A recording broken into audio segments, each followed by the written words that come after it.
Hello दोस्तों, आशा करता हूँ आप सब ठीक होंगे। स्वागत है आपका अपने YouTube channel only selection point पर। चलिए देखते हैं साथियों, भारतीय संविधान के अंतर्गत मूल अधिकार वाले पोर्शन को और इसके अंतर्गत पूरे मूल अधिकार को, जो मौलिक अधिकार है उसको कवर किया जाएगा। और मौलिक अधिकार से रिलेटेड जो भी क्वेश्चंस बनते हैं या जैसे भी क्वेश्चंस बनते हैं, टोटल इसके अंदर कवर हो जाएंगे।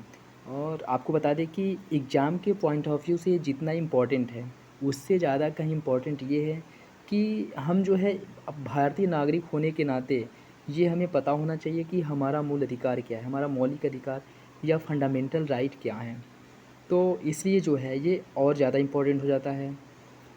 और आपको बता दें कि इसके अंतर्गत जो है, इस वीडियो के अंतर्गत मूल अधिकार से रिलेटेड जो भी क्वेश्चंस, चाहे वो वनडे एग्ज़ाम हो या स्टेट पीएससी हो, जो भी क्वेश्चंस बन सकते हैं टोटल कवर हो जाएगा। और आप लोग जो है इस लेक्चर को देखिए, अच्छे से एंजॉय करिए। और अगर जो है कहीं डाउट हो तो वीडियो के कमेंट बॉक्स में आप लोग कमेंट करके अपना डाउट क्लियर कर सकते हैं। और अगर आप लोगों को इसका पीडीएफ चाहिए तो Telegram channel only selection point को ज्वाइन करके आप लोग इसका पीडीएफ प्राप्त कर सकते हैं। और आपको बता दें कि इसका लिंक मैं आप लोगों को डिस्क्रिप्शन बॉक्स में प्रोवाइड करा दूँगा, ठीक है। चलिए, और आपको एक बात और बता दे रहे हैं कि अगर आप लोग चैनल पर नए हैं तो सब्सक्राइब कर लें और बेल आइकन को प्रेस ज़रूर कर लें। चलिए देखते हैं, भारतीय संविधान के भाग 3 में अनुच्छेद 12 से लेकर के 35 के अंतर्गत मूल अधिकारों या मौलिक अधिकारों का प्रावधान किया गया है। मूल संविधान में मौलिक अधिकारों की संख्या 7 थी, लेकिन 44वां संविधान संशोधन 1978 द्वारा जो संपत्ति का मूल अधिकार था, इसको हटा करके कानूनी अधिकार बना दिया गया और इसे संविधान के भाग 12 में अनुच्छेद 300 ए में एक कानूनी अधिकार बना दिया गया। अतः हम कह सकते हैं कि वर्तमान में जो संपत्ति का अधिकार है वह मूल अधिकार न हो करके एक कानूनी अधिकार है, ठीक है।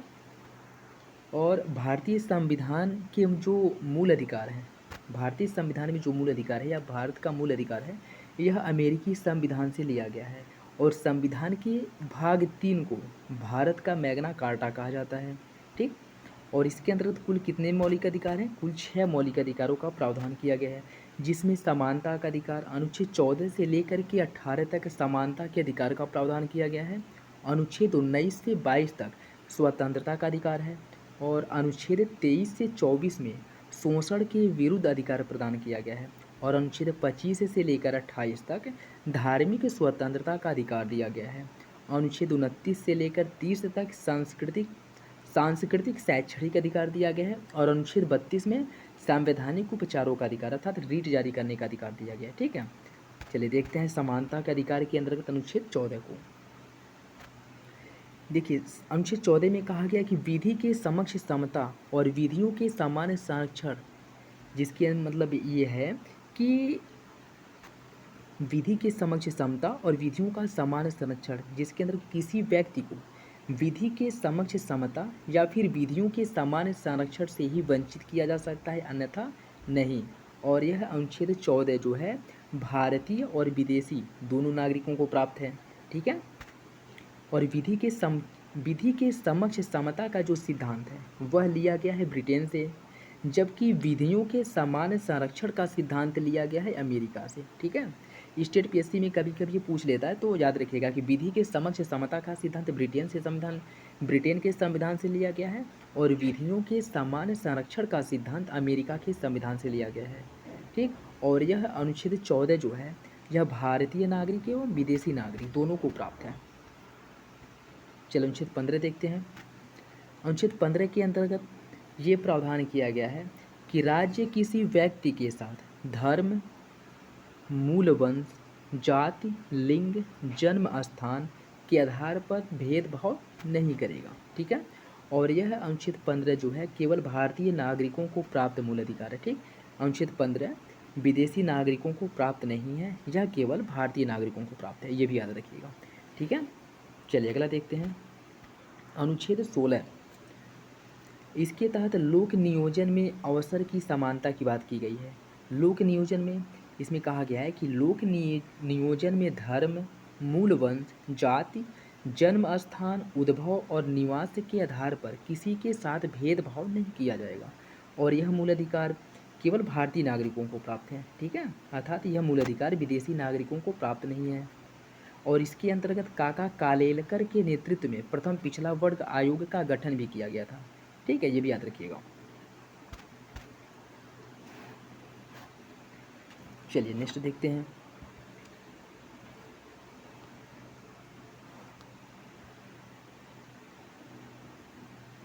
अनुच्छेद 17, इसके अंतर्गत अस्पृश्यता को समाप्त करने की बात कही गई है और यह व्यक्ति एवं राज्य दोनों के विरुद्ध प्राप्त मौलिक अधिकार है और यह भारतीय तथा विदेशी दोनों नागरिकों को प्राप्त है। नेक्स्ट देखिए अनुच्छेद 18, अनुच्छेद 18 के अंतर्गत उपाधियों के अंत का प्रावधान किया गया है, लेकिन अपवादों स्वरूप इसके दो अपवाद हैं। जैसे राज्य द्वारा सैन्य और शैक्षणिक उपाधियां दी जा सकती हैं और सर्वोच्च न्यायालय द्वारा बालाजी राघवन वाद में यह निर्णय दिया गया था कि भारत रत्न एक सम्मान है, न कि उपाधि। जैसे जिस समय ब्रिटिश रूल था यहाँ पे या अंग्रेज़ों का शासन था, उस समय अंग्रेज़ जो है किसी को अपनी तरफ करने के लिए उन्हें उपाधियाँ देते थे, बड़ी बड़ी उपाधियाँ देते थे, जैसे राय बहादुर, खान बहादुर या फिर से दीवान राजा या फिर ऐसे करके जो उपाधियाँ देते थे। ठीक है, मतलब उन्हें अन्य व्यक्ति जो होते थे उनसे अलग स्टेटस दे दिया जाता था। ठीक है, और उन्हें ऐसी उपाधियाँ दे करके अपने साथ मिला लिया जाता था। इसी को जो है वर्तमान में जब भारतीय संविधान लागू हुआ तो उसमें प्रावधान किया गया कि ये उपाधि जो है उपाधियों का अंत कर दिया गया। ये कहा गया कि कोई व्यक्ति या किसी भी व्यक्ति को उपाधियाँ नहीं दी जाएंगी। और 1954 में जवाहरलाल नेहरू द्वारा जो है जो पहले प्रधानमंत्री हुए उनके द्वारा जैसे भारत रत्न, पद्म भूषण, पद्म विभूषण, इन सब पुरस्कारों को प्रारंभ किया गया था और इसको जो है जनता पार्टी की सरकार द्वारा बंद कर दिया गया था, मतलब समाप्त कर दिया गया था। ये कह कर के जब उपाधियों की मनाही की गई है तो फिर इसे देने का औचित्य ही क्या है। और इसी परिप्रेक्ष्य में सर्वोच्च न्यायालय ने बालाजी राघवन वाद में यह निर्णय दिया था कि जो भारत रत्न या पद्म भूषण, पद्म विभूषण प्रदान किया जाता है वह पुरस्कार है, न कि उपाधि। ठीक है, चलिए नेक्स्ट देखते हैं स्वतंत्रता का अधिकार।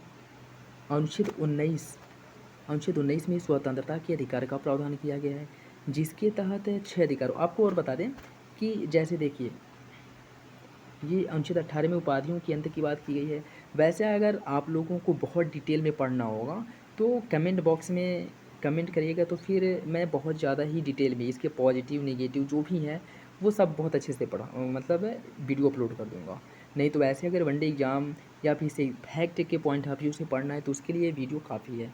लेकिन और जो है जो 2-3 पॉइंट है वो मैं आपको बता दे रहा हूँ। अनुच्छेद 18 के अंतर्गत ये भी है, जैसे कोई भारतीय नागरिक किसी विदेशी मतलब अन्य देश से किसी दूसरे देश से उपाधि ग्रहण नहीं कर सकता। ठीक, लेकिन भारत में कार्य करने वाला कोई विदेशी नागरिक, ठीक है, भारत में कार्य करने वाला कोई विदेशी नागरिक अगर उसे कोई अन्य देश किसी दूसरे देश में उपाधि दी जा रही है तो वह ग्रहण कर सकता है, लेकिन उसके लिए उसे राष्ट्रपति की अनुमति की आवश्यकता होगी। ठीक है, मतलब यदि कोई विदेशी नागरिक है जो भारत में लाभ का पद ग्रहण करता है वह किसी दूसरे देश से उपाधि ग्रहण कर सकता है, लेकिन उसके लिए उसे भारत के राष्ट्रपति की अनुमति लेनी होगी। ठीक है, और जो पद या लाभ भारतीय नागरिक हो या विदेशी नागरिक हो, जो भारत में लाभ का पद धारण करने वाला कोई विदेशी नागरिक या भारतीय नागरिक किसी अन्य देश में लाभ या फिर पद ग्रहण कर सकता है, लेकिन भारतीय राष्ट्रपति की अनुमति से। ठीक है, तो यहाँ पे लाभ जो है और पद जो है यह अलग है और उपाधि जो है अलग है। ठीक है, तो याद रखिएगा, क्या याद रखिएगा, इसमें 3 पॉइंट आप याद रखिएगा। एक ये कि कोई भी भारतीय नागरिक किसी विदेशी राष्ट्र से उपाधि ग्रहण नहीं कर सकता। ठीक, दूसरा पॉइंट क्या है, दूसरा ये है कि भारत में लाभ का पद धारण करने वाला कोई विदेशी नागरिक किसी अन्य देश में उपाधि ग्रहण कर सकता है, लेकिन भारत के राष्ट्रपति की अनुमति से। ठीक, और तीसरा ये है कि भारत में कार्य करने वाला कोई विदेशी नागरिक या फिर से भारतीय नागरिक अगर किसी दूसरे देश द्वारा किसी अन्य देश द्वारा उन्हें पद या लाभ प्रदान किया जा रहा है तो वह ग्रहण कर सकते हैं, लेकिन भारत की राष्ट्रपति की अनुमति से। ठीक है, भारतीय राष्ट्रपति की अनुमति से। मतलब भारतीय नागरिक ही अगर है तो वह केवल पद और लाभ ग्रहण कर सकता है, और कोई विदेशी नागरिक है जो भारत में लाभ का पद ग्रहण करता है तो वह उपाधि भी ग्रहण कर सकता है, पद भी और लाभ भी, लेकिन भारतीय राष्ट्रपति की अनुमति से। ठीक है, चलिए अगला अनुच्छेद देखते हैं, अनुच्छेद 19। इसी के तहत 6 अधिकारों को मौलिक अधिकार के अंतर्गत शामिल किया गया है। अनुच्छेद फर्स्ट सब क्लॉज ए की बात करें, इसमें कहा गया है, ये वाक्य नहीं है वाक्य है, इसमें कहा गया वाक्य एवं अभिव्यक्ति की स्वतंत्रता। अनुच्छेद 19 फर्स्ट सब क्लॉज ए में वाक्य एवं अभिव्यक्ति की स्वतंत्रता प्रदान की गई है, जिसमें कहा गया है कि प्रत्येक नागरिक को अपने विचारों को अभिव्यक्त करने की स्वतंत्रता दी गई है और वह इसके लिए किसी भी माध्यम का सहारा ले सकता है, जैसे वह मौखिक, लिखित या सांकेतिक, ठीक है, मौखिक रूप से, लिखित रूप से या सांकेतिक रूप से किसी भी माध्यम का सहारा ले सकता है। ठीक, और इसी के अंतर्गत वाक्य एवं अभिव्यक्ति की स्वतंत्रता के अंतर्गत अन्य बहुत सी स्वतंत्रताओं को मौलिक अधिकार घोषित किया गया था, जैसे प्रेस की स्वतंत्रता, राष्ट्रीय ध्वज फहराने का अधिकार और सूचना का अधिकार। ये तीनों अधिकार जो हैं वाक्य एवं अभिव्यक्ति की स्वतंत्रता के अंतर्गत मौलिक अधिकार घोषित किए गए हैं। ठीक, चलिए नेक्स्ट देखते हैं, अनुच्छेद 19 फर्स्ट सब क्लॉज बी। इसमें क्या कहा गया है? इसमें कहा गया है कि सभी नागरिकों को शांतिपूर्वक एवं बिना हथियार के सभा एवं सम्मेलन करने की स्वतंत्रता दी गई है। ठीक है, सभी नागरिकों को शांतिपूर्वक बिना हथियार के सभा एवं सम्मेलन करने की स्वतंत्रता अनुच्छेद 19 फर्स्ट सब क्लॉज बी में प्रदान किया गया है। नेक्स्ट देखिए, अनुच्छेद 19 फर्स्ट सब क्लॉज सी। इसमें क्या कहा गया है? इसके अंतर्गत कहा गया है कि सभी भारतीय नागरिकों को संघ या समुदाय बनाने की स्वतंत्रता दी गई है। और आपको बता दें कि जो सहकारी समितियों के गठन का प्रावधान है या सहकारी समितियों के गठन या निर्माण करने का अधिकार दिया गया है, यह भी अनुच्छेद 19 फर्स्ट सब क्लॉज सी के अंतर्गत अंतर्निहित किया गया है। 97वां संविधान संशोधन 2011 या वो जो है संशोधन 2011 में किया गया। ठीक है, तो 97वां संविधान संशोधन 2011 द्वारा सहकारी समितियों के गठन या निर्माण का जो अधिकार है वह भी अनुच्छेद 19 फर्स्ट सब क्लॉज सी के अंतर्गत एक मौलिक अधिकार घोषित किया गया था।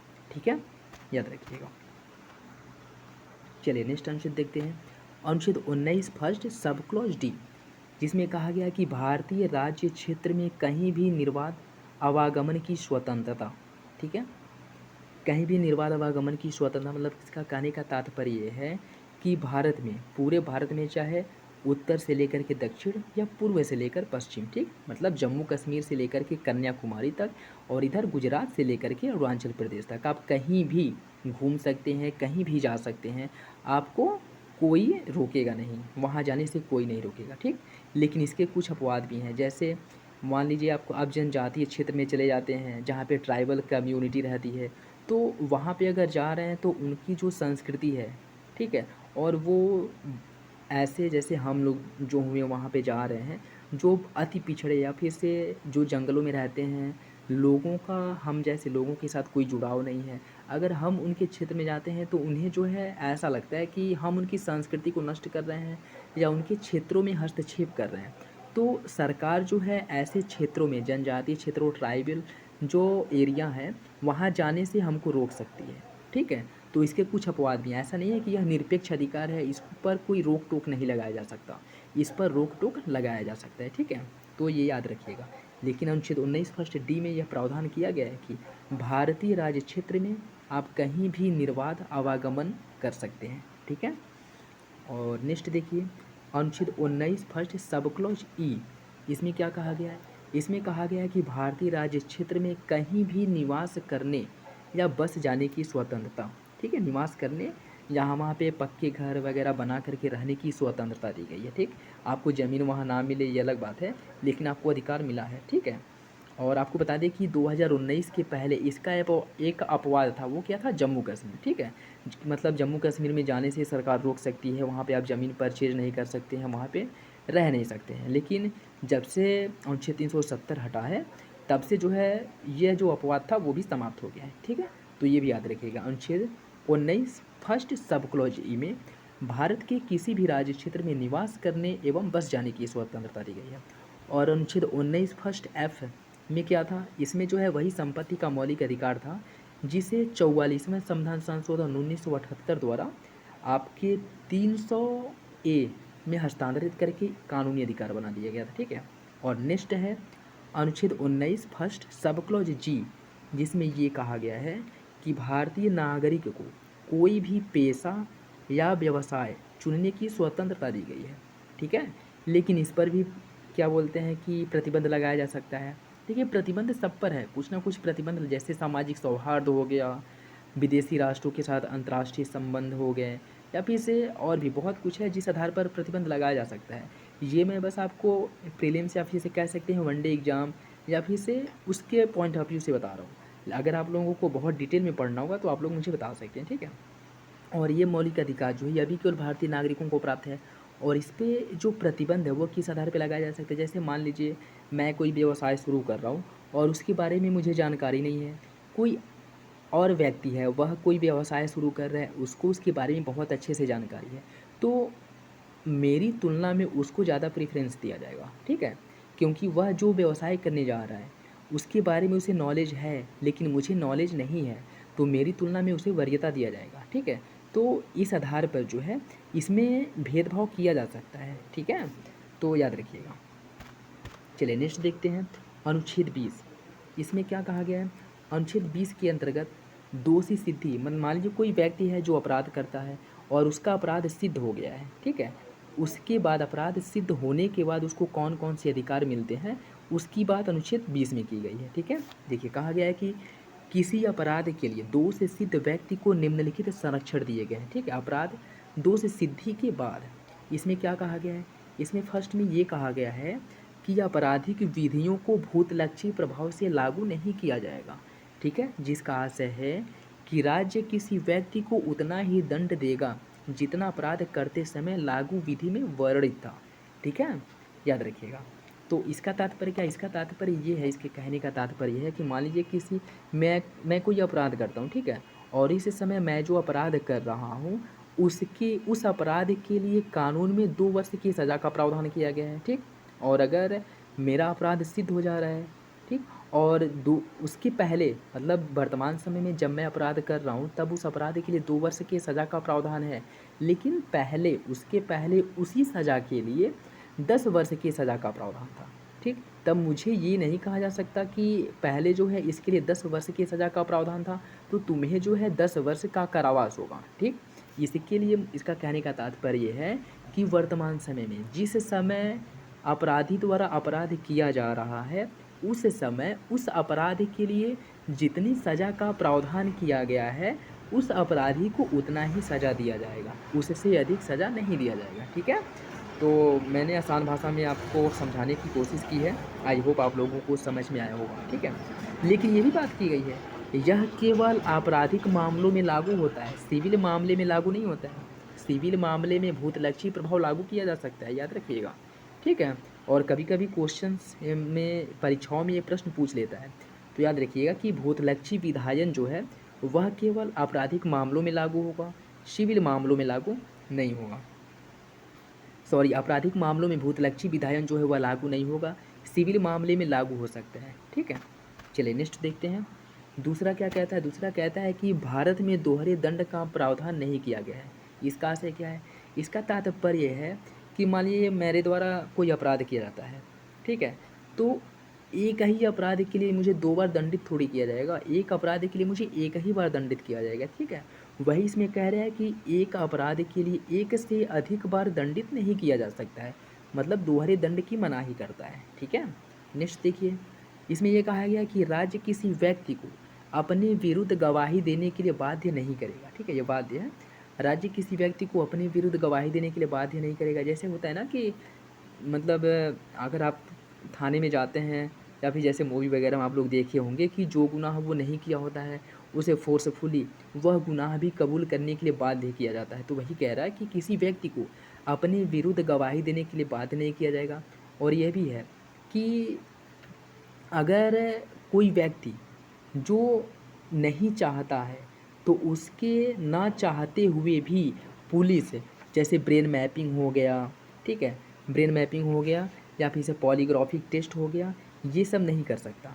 इसके लिए ये सब करने के लिए उसकी अनुमति की आवश्यकता होती है, ज़रूरत होती है। यह कहा गया है, ठीक है, किसमें, ये जो थर्ड वाला पॉइंट है ना, इसी में कहा गया है कि जैसे ब्रेन मैपिंग, नार्को एनालिसिस और पॉलीग्राफिक जो टेस्ट होते हैं, इसके लिए किसी व्यक्ति को बाध्य नहीं किया जाएगा, ठीक है, ये भी याद रखिएगा। चलिए नेक्स्ट देखते हैं, अनुच्छेद 21। अनुच्छेद 21 के तहत क्या प्रावधान किया गया है? अनुच्छेद 21 में प्राण एवं दैहिक स्वतंत्रता का अधिकार दिया गया है, ठीक है। और इसमें क्या कहा गया है कि किसी व्यक्ति को उसके प्राण एवं दैहिक स्वतंत्रता से विधि द्वारा स्थापित प्रक्रिया के सिवाय वंचित नहीं किया जा सकता। मतलब उसे वंचित किया जा सकता है, लेकिन विधि में जो प्रक्रिया, ठीक है, विधि में जो प्रक्रिया दी गई है उसी के अकॉर्डिंग, उसी के आधार पर उसे वंचित किया जाएगा, अन्यथा उसे वंचित नहीं किया जाएगा, ठीक है। और इसके अंतर्गत आपको बता दें कि बहुत से अधिकारों को मौलिक अधिकार घोषित किया गया है, ठीक, जैसे जीवन जीने का अधिकार अनुच्छेद 21 के अंतर्गत एक मूल अधिकार। याद रखिएगा, कभी कभी पूछ लेता है कि जीवन जीने का अधिकार या फिर ऐसे दे करके निजता का अधिकार, पासपोर्ट रखने का अधिकार, ये सब किसके अंतर्गत मूल अधिकार घोषित किए गए हैं? तो याद रखिएगा, ये सब अनुच्छेद 21 के अंतर्गत मूल अधिकार घोषित किए गए, ठीक है। कि निजता का अधिकार हो गया, पासपोर्ट रखने का अधिकार, विदेश यात्रा का अधिकार, स्वच्छ पर्यावरण का अधिकार, रोजी रोटी का अधिकार, अपराधी को बिना ठोस कारण हाथ पैर न बांधे जाने का अधिकार, निःशुल्क कानूनी सहायता पाने का अधिकार, और बाबा रामदेव मामले में सुप्रीम कोर्ट ने निद्रा के अधिकार को भी अनुच्छेद 21 के अंतर्गत मूल अधिकार घोषित किया था, ठीक है। तो ये भी याद रखिएगा। और अनुच्छेद आपको बता दें इसमें जो है नहीं है, आर्टिकल 21 में शिक्षा के अधिकार को भी इसमें शामिल कर दिया गया। जैसे 86वें संविधान संशोधन 2002 द्वारा यह प्रावधान किया गया था कि 6 से 14 वर्ष के बच्चों को निःशुल्क और अनिवार्य शिक्षा देने का प्रावधान मूल अधिकार घोषित किया गया था, ठीक है। अनुच्छेद 21A में 86वां संविधान संशोधन 2002 द्वारा 6 से 14 वर्ष, ठीक। इसमें देखिए कभी कभी कन्फ्यूजन हो जाता है, ऐसे पूछ लेता है।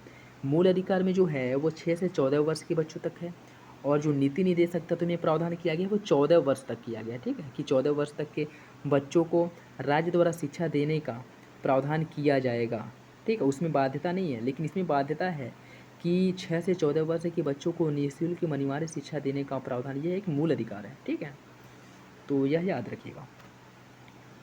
अनुच्छेद 22 देखिए अनुच्छेद 20 में क्या था? अनुच्छेद 20 में दोष सिद्धि होने के बाद जो है संरक्षण दिया गया था, और अनुच्छेद 22 में गिरफ्तारी की दशा में संरक्षण दिया गया है, ठीक है। इसमें दोनों में अवस्था का परिवर्तन है, उसमें दोष सिद्धि हो गया है तब आपको संरक्षण मिल रहा है, और इसमें गिरफ्तारी जैसे हो रही है वैसे ही आपको कुछ अधिकार या आपके अधिकारों, मतलब आपको बचाने के लिए, आपके संरक्षण के लिए कुछ अधिकार दिए गए, ठीक है। तो इसमें क्या है, जैसे यदि किसी व्यक्ति को कोई पुलिस द्वारा गिरफ्तार किया जाता है, ये सब आप लोगों को भारतीय नागरिक होने के नाते भी पता होना चाहिए। किसी व्यक्ति को पुलिस द्वारा यदि गिरफ्तार किया जा रहा है तो आप उनसे पूछ सकते हैं कि मुझे गिरफ्तार क्यों किया जा रहा है। अगर मुझे गिरफ्तार कर रहे हैं तो गिरफ्तार करने का रीज़न क्या है? कोई गुनाह किए होंगे या फिर से कोई अपराध किए हैं तभी तो गिरफ्तार कर रहे हैं, नहीं कर रहे हैं तो आप पूछ सकते हैं, ठीक है। जैसे देखिए कारण जानने का अधिकार, और निकटतम, या मतलब आप अगर आपके किसी जान पहचान के वकील हैं या फिर से जिन्हें आप जानते हों तो उनसे परामर्श करने का अधिकार भी इसी के अंतर्गत आता है, ये अधिकार आपको मिलते हैं। और 24 घंटे के भीतर निकटतम मजिस्ट्रेट के सामने उपस्थित करने का अधिकार भी इसी के अंतर्गत आता है। लेकिन इसके अपवाद हैं क्या? जैसे शत्रु राष्ट्र के नागरिक, मान लीजिए भारत का शत्रु, और शत्रु के अंतर्गत कौन आएगा? वर्तमान समय में भारत का जिस देश के साथ युद्ध चल रहा हो वह होता है शत्रु देश, ठीक है। ऐसा नहीं कि पाकिस्तान है, पाकिस्तान के साथ अभी युद्ध तो नहीं चल रहा है, चाइना के साथ युद्ध तो नहीं चल रहा है, तो ये नहीं हम कह सकते हैं कि वो हमारा शत्रु राष्ट्र है। शत्रु राष्ट्र के अकॉर्डिंग, मतलब शत्रु राष्ट्र की परिभाषा के अंतर्गत उस देश को शामिल किया गया है जिसके साथ वर्तमान समय में युद्ध चल रहा हो, ठीक है। और दूसरा क्या है, निवारक निरोध। निवारक निरोध में बंदी व्यक्ति को भी यह अधिकार प्राप्त नहीं है। देखिए शत्रु राष्ट्र तो आप लोगों को पता चल गया। निवारक निरोध में क्या होता है, निवारक निरोध के अंतर्गत किसी व्यक्ति को अपराध करने के बाद गिरफ्तार नहीं किया जाता है।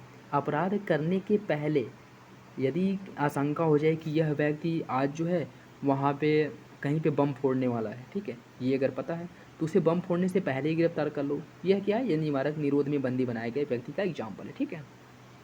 और निवारक निरोध में बंदी बनाए गए व्यक्ति के बारे में प्रावधान जो किया गया है वह अनुच्छेद 22 सब क्लॉज 4 से लेकर के अनुच्छेद 22 सब क्लॉज 7 तक निवारक नज़रबंदी में, निवारक निरोध में बंदी बनाए गए व्यक्ति को कुछ अधिकार दिए गए हैं। और इसके अंतर्गत क्या क्या अधिकार दिए गए हैं, जैसे निवारक निरोध का कारण जानने तथा सहायता के लिए वकील से परामर्श करने का अधिकार, ठीक। दूसरा है निवारक निरोध में बंद व्यक्ति को 3 माह, ये पूछ लेता है फैक्ट, ठीक है। निवारक निरोध में बंद व्यक्ति को 3 माह से अधिक हिरासत में नहीं रखा जाएगा। और यदि इसे 3 माह से अधिक हिरासत में रखना है तो एक समिति की सिफारिश की ज़रूरत होगी जिसकी अध्यक्षता संबंधित राज्य के उच्च न्यायालय के न्यायाधीश होंगे, ठीक है। यदि किसी व्यक्ति को निवारक निरोध में 3 माह से अधिक समय तक बंद करना है या फिर से हिरासत में लेना है तो उसे जो है एक समिति की सिफारिश की आवश्यकता होती है। और वह समिति जिस राज्य से रिलेटेड है उस राज्य के हाई कोर्ट के न्यायाधीश होते हैं, ठीक है। संबंधित राज्य के हाई कोर्ट के न्यायाधीश द्वारा इस समिति की अध्यक्षता की जाती है, ठीक। चलिए नेक्स्ट देखते हैं। देखिए शोषण के विरुद्ध अधिकार, अनुच्छेद 23 और 24 में शोषण के विरुद्ध अधिकार दिया गया है। 23 में क्या कहा गया है, 23 में कहा गया है कि बलात् श्रम और मानव दुर्व्यापार को प्रतिबंधित किया गया। बलात् श्रम और बेगार, ठीक है। अपवादा स्वरूप इसकी अपवाद क्या है, जैसे किसी व्यक्ति को सार्वजनिक हित में कार्य करने के लिए बाध्य किया जा सकता है। राज्य किसी व्यक्ति को सार्वजनिक हित में कार्य करने के लिए बाध्य कर सकता है।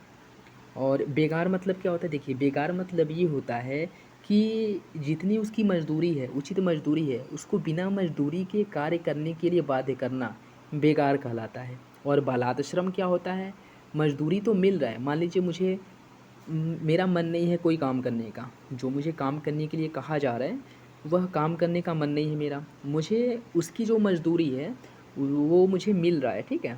मतलब ये भी हो सकता है कि उससे ज़्यादा ही मिल रहा हो लेकिन फिर भी मैं काम करना नहीं चाहता हूँ, फिर भी अगर फोर्सफुली मुझसे काम कराया जा रहा है तो वो किस में आता है, वो आता है बलात् श्रम के अंतर्गत, ठीक।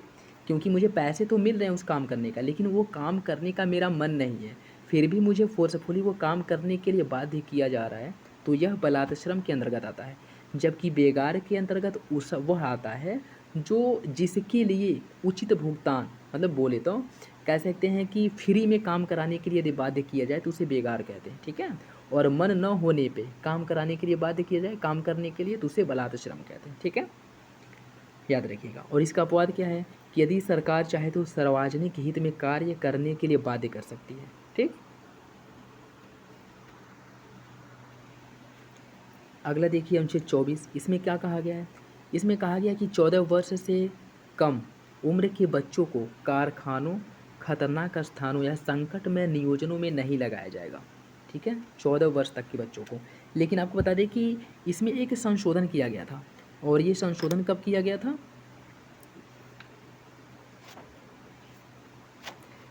इसमें जो है आपको बता दें, अच्छा ये बताइए जैसे 14 वर्ष की उम्र तक इसमें जो किया जा रहा है तो ये संकट में नियोजन में नहीं लगाया जाएगा। लेकिन जो बच्चे 14 वर्ष से, जिनकी उम्र 14 वर्ष से कम होती है और वह फील्ड में, इंडस्ट्री में काम करते हैं तो यह बलात् श्रम, यह जो है इसके अंतर्गत, मतलब अनुच्छेद 24 के अंतर्गत यह अपराध है कि नहीं। तो आपको बता दें कि अनुच्छेद 24 के अंतर्गत जो फील्ड में या फिर से इन सब में काम करते हैं वह बलात् श्रम बलात् श्रम कर रहे हैं, अनुच्छेद 24 के अंतर्गत वह अपराध नहीं है। और ऐसा इसलिए है कि जो बच्चे फिल्मों में या फिर से मूवी वगैरह में काम कर रहे हैं वह अपने टैलेंट के आधार पर, टैलेंट के अकॉर्डिंग काम कर रहे हैं, ठीक है। और इसलिए जो है वह जो है अपराध नहीं होगा, ठीक है। और आपको बता दें कि संसद द्वारा 1986 में संसद द्वारा 1986 में बालाश्रम संसद द्वारा 1986 में बाल श्रम नियंत्रण अधिनियम पारित किया गया था, जिसमें ये कहा गया था कि जो यह 14 वर्ष का क्राइटेरिया है ना, इसको बढ़ा करके 18 वर्ष कर दिया गया था। ठीक है, इसको बढ़ा करके 18 वर्ष कर दिया गया था। और यह कहा गया था कि सभी प्रकार के कार्यों तक इसका विस्तार कर दिया गया था। जैसे इसमें तीन तीन दिए गए हैं, जैसे कारखाना, खतरनाक, संकट में नियोजन, इनमें कार्य करने से रोका गया है ना। लेकिन 1986 में क्या किया गया था, जो बाल श्रम नियंत्रण अधिनियम आया था उसके अकॉर्डिंग यह जो क्राइटेरिया है वो 18 वर्ष कर दिया गया था और किसी भी नियोजन में नहीं लगाया जा सकता, यह प्रावधान किया गया था। इसके बाद फिर जो है 2015 में इस कानून में संशोधन किया गया और उसमें प्रावधान ये किया गया था कि छुट्टी अवकाश के समय जो बच्चे हैं वह घरेलू उद्यमों में सहायता कर सकते हैं। ठीक है, याद रखिएगा। चलिए नेक्स्ट देखते हैं, धार्मिक स्वतंत्रता का अधिकार अनुच्छेद 25, अनुच्छेद 25, 26, 27, 28, इन चारों में जो है धार्मिक स्वतंत्रता के अधिकार का वर्णन किया गया है। अनुच्छेद 25 देखते हैं, जिसमें कहा गया कि प्रत्येक व्यक्ति को अंतःकरण की स्वतंत्रता तथा किसी भी धर्म को मानने, आचरण करने और प्रसार करने की स्वतंत्रता दी गई है। ठीक है, नेक्स्ट देखिए, और आपको बता दें कि अनुच्छेद 25 के अंतर्गत ही सिखों को कृपाण रखने की स्वतंत्रता भी अनुच्छेद 25 के अंतर्गत ही प्रदान किया गया है। ठीक, अनुच्छेद 25 के अंतर्गत ही सिखों को कृपाण रखने की स्वतंत्रता दी गई है। और हिंदू वर्ग को जो परिभाषित किया गया है, इसके अंतर्गत हिंदू, जैन, बौद्ध और सिख को हिंदू वर्ग के अंतर्गत परिभाषित किया गया है। ठीक, और इस पर भी प्रतिबंध लगाया जा सकता है, अनुच्छेद 25 पर भी प्रतिबंध लगाया जा सकता है, जिसका आधार क्या है, कानून व्यवस्था, सदाचार और सार्वजनिक स्वास्थ्य के आधार पर इस पे जो है प्रतिबंध लगाया जा सकता है। नेक्स्ट देखिए, अनुच्छेद 26, इसमें क्या कहा गया है, प्रत्येक धार्मिक समुदाय को अपनी धार्मिक गतिविधियों को प्रबंधित करने का अधिकार होगा और इस उद्देश्य से उसे चल एवं अचल संपत्ति अर्जित एवं धारण करने का अधिकार भी होगा। ठीक है, आपको तो देखिए सीधे सीधे कि अनुच्छेद 25 जो है वह व्यक्तिगत रूप से प्राप्त मौलिक अधिकार है, जबकि अनुच्छेद 26 जो है वह सामुदायिक रूप से प्राप्त मौलिक अधिकार है। ठीक, अगर याद ना हो तो सीधा सीधा ऐसे याद रखिए लीजिएगा। ठीक है, नेक्स्ट देखिए, अनुच्छेद 27 में कहा गया है कि राज्य द्वारा किसी धर्म विशेष के प्रोत्साहन के लिए कोई कर नहीं लगाया जाएगा। जैसे किसी एक धर्म की उन्नति के लिए यदि कर लगाया जा रहा है तो यह अवैध होगा। ठीक है, ऐसा राज्य द्वारा नहीं किया जा सकता। हाँ, कर लगा करके सभी धर्मों में यदि समान रूप से वितरित किया जा रहा है तो यह अवैध नहीं है, यह जो है अपराध नहीं है, या फिर से यह गलत नहीं है, यह संविधान का या फिर से कह सकते हैं कि मौलिक अधिकार का उल्लंघन नहीं है। लेकिन सबसे ऋण वसूल करके या सबसे कर वसूल करके किसी एक धर्म की उन्नति के लिए उसका प्रयोग किया जा रहा है तो यह मौलिक अधिकार का उल्लंघन है। ठीक है, चलिए नेक्स्ट देखते हैं, अनुच्छेद 28, इसके अंतर्गत क्या कहा गया, इसके अंतर्गत कहा गया है कि शैक्षिक संस्थानों में धार्मिक शिक्षा से संबंधित निम्नलिखित प्रावधान किए गए हैं। जिसमें क्या कहा गया, इसमें फर्स्ट में क्या कहा गया है कि वैसे शिक्षण संस्थान जो राज्य द्वारा निर्मित हो या राज्य द्वारा पूर्णतः वित्त पोषित हो, वहाँ पे धार्मिक शिक्षा नहीं दी जा सकती है। और दूसरे, ऐसे शिक्षण संस्थान जो किसी धार्मिक ट्रस्ट द्वारा संचालित हो, ऐसे शिक्षण संस्थान जो किसी धार्मिक ट्रस्ट द्वारा संचालित हो, वहाँ पे धार्मिक शिक्षा दी जा सकती है।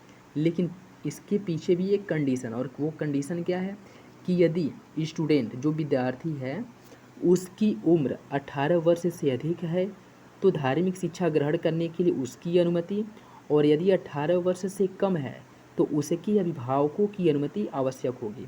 और यदि अब उसके अभिभावक उसकी अनुमति नहीं देते हैं या फिर से वह विद्यार्थी धार्मिक शिक्षा ग्रहण करना नहीं चाहता है तो ज़बरदस्ती वह संस्थान उसे धार्मिक शिक्षा नहीं दे सकता। ठीक है, और तीसरे ऐसे शिक्षण संस्थान आते हैं,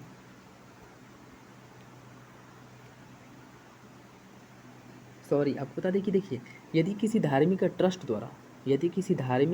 द्वारा कोई शिक्षण संस्थान स्थापित किया जा रहा है तो वहाँ पे धार्मिक शिक्षा देने के लिए बाध्य किया जा सकता है, या धार्मिक शिक्षा ग्रहण करने के लिए विद्यार्थी को या व्यक्ति को बाध्य किया जा सकता है। ठीक है, यदि कोई धार्मिक ट्रस्ट द्वारा कोई शिक्षण संस्थान स्थापित है तो। ठीक, तीसरे में क्या आता है, ऐसे शिक्षण संस्थान जो राज्य द्वारा मान्यता प्राप्त हो या राज्य द्वारा आंशिक रूप से वित्त पोषित हो। ऐसे शिक्षण संस्थानों में यदि लड़के की उम्र 18 वर्ष से अधिक हो तो उसकी अनुमति, और यदि 18 वर्ष से कम हो तो उसके अभिभावकों की अनुमति आवश्यक होती है। ठीक है, चलिए नेक्स्ट देखते हैं। सांस्कृतिक शैक्षणिक अधिकार, अनुच्छेद 29 और अनुच्छेद 30 में सांस्कृतिक शैक्षणिक अधिकारों का प्रावधान किया गया है। 29 में क्या कहा गया है कि नागरिकों का प्रत्येक वर्ग जिसकी अपनी भाषा, लिपि और संस्कृति है उसको उसके संरक्षण का अधिकार होगा, और ऐसे व्यक्तियों के साथ शिक्षण संस्थानों में कोई भेदभाव नहीं किया जाएगा। ठीक है, चलिए नेक्स्ट देखते हैं। अनुच्छेद 30, इसमें कहा गया है कि सभी अल्पसंख्यक, चाहे वह धार्मिक अल्पसंख्यक हो या भाषाई अल्पसंख्यक, उन्हें मनोअनुकूल शिक्षा संस्थान स्थापित करने और उनको प्रबंधित करने का अधिकार होगा। ठीक, और TNA पाई फाउंडेशन बनाम कर्नाटक राज्य 2002 में सर्वोच्च न्यायालय ने जो अल्पसंख्यक हैं उन्हें अखिल भारतीय स्तर पर न मान करके राज्यवार माना। मतलब राज्य में जिस कम्युनिटी या जिस समुदाय की जनसंख्या 50% से कम है वो वहाँ पे अल्पसंख्यक होगी, जिसकी जनसंख्या 50% से अधिक है वह वहाँ पे अल्पसंख्यक नहीं होगी। वो जो मेजोरिटी में है या फिर से जो जिनकी संख्या कम है वह अल्पसंख्यक होगी किसी भी राज्य में। ठीक है, याद रखिएगा। देखिए इसमें जो है अनुच्छेद 30 तक ही कवर किया गया है। इसके बाद जो अनुच्छेद 31, 32, 33 या 35 तक जो है, जैसे अनुच्छेद 32 में संवैधानिक उपचारों का अधिकार जो है जिसके अंतर्गत रीट जारी करने का अधिकार है, और रीट जारी करने के अधिकार जो है वह थोड़ा बड़ा है, उसे अच्छे डिटेल में समझाने के लिए एक अलग वीडियो के थ्रू उसे समझाना पड़ेगा। अनुच्छेद 33 में क्या मौलिक अधिकार दिए गए हैं, उसमें क्या प्रावधान किया गया है, अनुच्छेद 34 में क्या प्रावधान किया गया है, 35 में क्या है।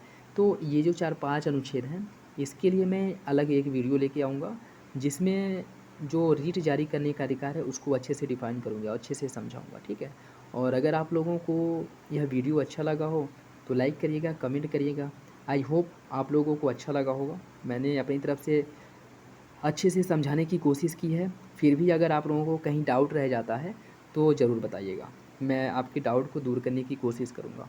और अगर आप लोगों को और ज़्यादा डिटेल में, बहुत ज़्यादा डिटेल में पढ़ना हो तो भी कमेंट करिएगा, और बहुत ज़्यादा डिटेल में पढ़ने के लिए तो भी उसकी भी व्यवस्था हो जाएगी। ठीक है, चलिए मिलते हैं अगली वीडियो में, तब तक के लिए धन्यवाद। जय हिंद।